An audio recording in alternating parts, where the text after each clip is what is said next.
Ayan, pagka binubumbahan natin namamatay yung makina. Sa mga may nakakaranas na ganitong problema, madalas ito sa TMX 125 o kahit anuman sa Rusi, Sim, Euro, ay isa lang ang maaring problema nito pag ganito yung naranasan ninyo. Sa karburador lang mga bossing. Ang gawin lang natin dito, lilinisin lang natin yung kanyang pump jet. Super basic itong video natin pero napakahalaga ito. Dahil kung hindi mo maayos ito, siguradong sasakit ang yung ulo. So simulan na natin mga busing.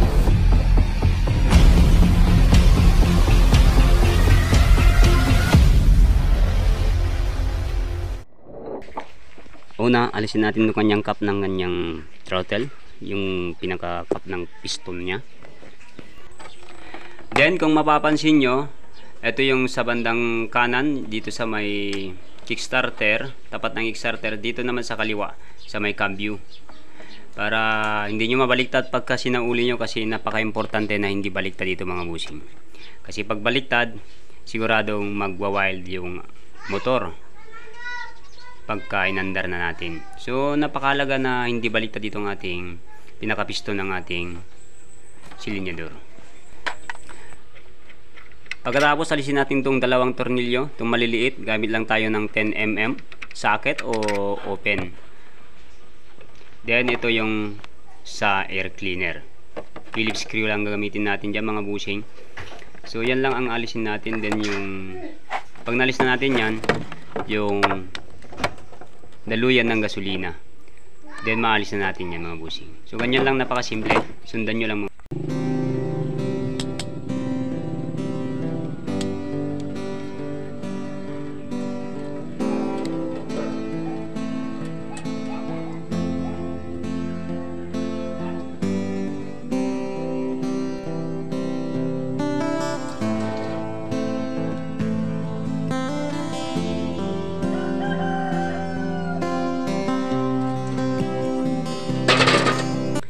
Sa mga ganitong problema, kung sinisinok o pumupugak o hindi makahatak o namamatay pagka binubumbahan natin yung kanyang silinyador, ito lang yung ating target na lilinisin. Ito lang yung target natin.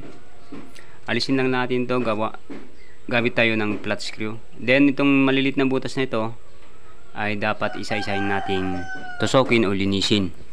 Linisin natin mabuti dahil napaka-importante yan.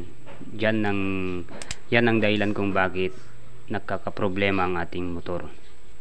So linisin lang natin mga bossing.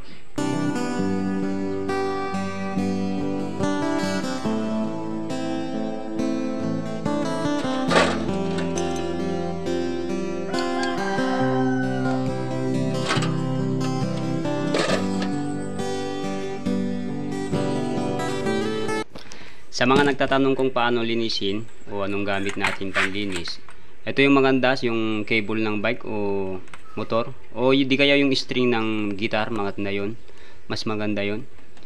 Pero ito na lang yung ating gagamitin. Kuha lang kayo ng isang hibla ng ating yung cable natin ng bike. Ayan mga bossing.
Etong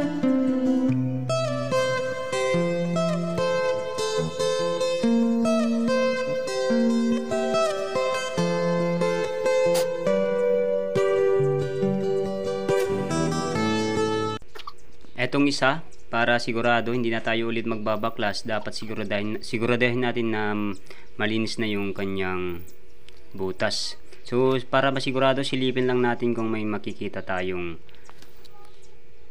butas sa loob. Kung may nasisilip ka na ng butas o liwanag sa kabila, ibig sabihin okay na yun. Pero pag wala, linisin mo pa rin. Then so balik na natin.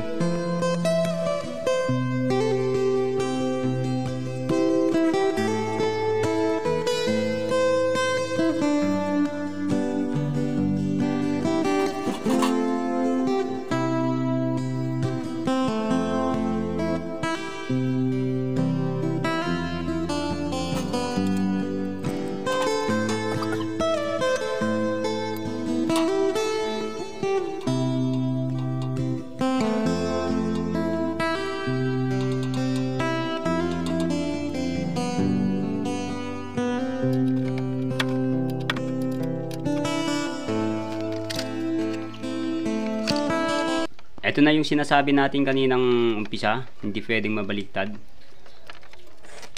Napaka-importante yan mga busing. So ayan, ganyan pag hindi baliktad, lubog na lubog yung ating cup throttle.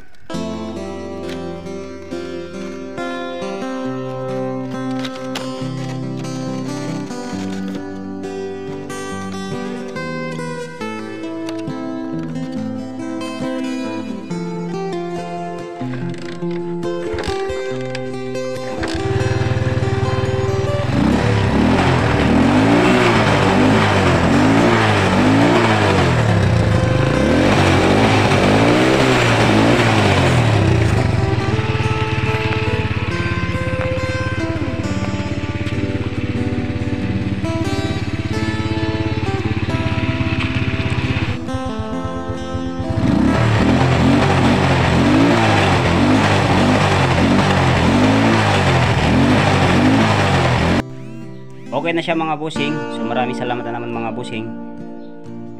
At sana may naitulong naman ako kahit paano. God bless and